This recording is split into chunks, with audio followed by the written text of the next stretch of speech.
Hey, welcome back to Deep Synths, and today we're going to be taking a look at 4 of the classic drum machines from Roland that you'll find within the TR-1000.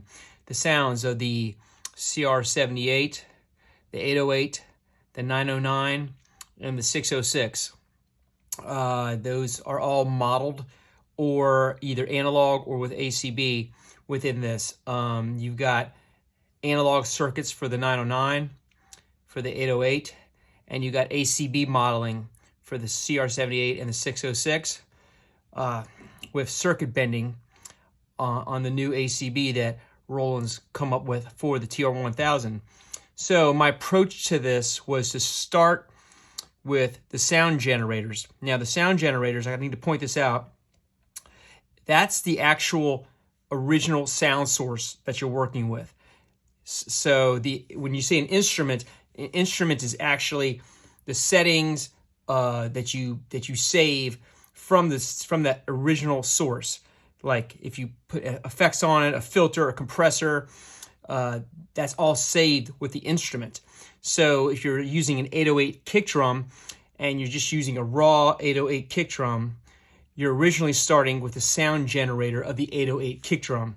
So you can kind of think of it as like having those drum machines in your studio, and you're thinking, okay, the sound is being generated from that drum machine or that drum machine. And then eventually you're routing that signal through your compressor, your EQ, what have you, and that whole mix that you're doing, which you're coming up with, that final product to use in your mix, that's the instrument. So that's the way they organize it. So what I've done is I went back to the sound generators of the 808 and 909, as well as the CR-78 and 606, and then I tweaked them some with things like the analog filter and drive, maybe the compressor, a few other of the effects that you could find within the TR-1000, just to give them a little bump up, sort of like a real world test of how I would use them, because I wouldn't just go into the TR-1000 and use a 909 and not use anything of the capabilities of the TR-1000 to pump that sound up. That's not what I would do. I'd probably pump it up a little bit, give it a little extra push within the 1000, and then once I get into mixing, take it to the next step. So that's how I'm approaching this. So this is the 909 kit and the 808 kit from the analog sources, but goosed a little bit. And everything is coming out of the stereo mix out, which sounds pretty good. If you were doing a mix with this, you'd probably be tracking each source individually, either through USB or the analog outs on the back, and then mixing it within your DAW. I didn't want to go that far because then it's turning into a mixed situation that might take it a little too far away from the TR-1000 and what you're hearing from this machine. So everything you're hearing is coming out the stereo outs. So just keep that in mind, that it would even sound a little bigger if you were going out all the individual outs and then mixing each individual instrument. So let's get started. We'll get started with the we'll start with the 606, which you heard on the intro. And what I'm going to do is I'm going to break it down. I'm going to mute all the instruments, and then I'm going to just bring them back in so you can kind of hear it build back up. Here we go.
Okay, well, there you have it. The four OG drum machines from Roland as represented in the TR-1000.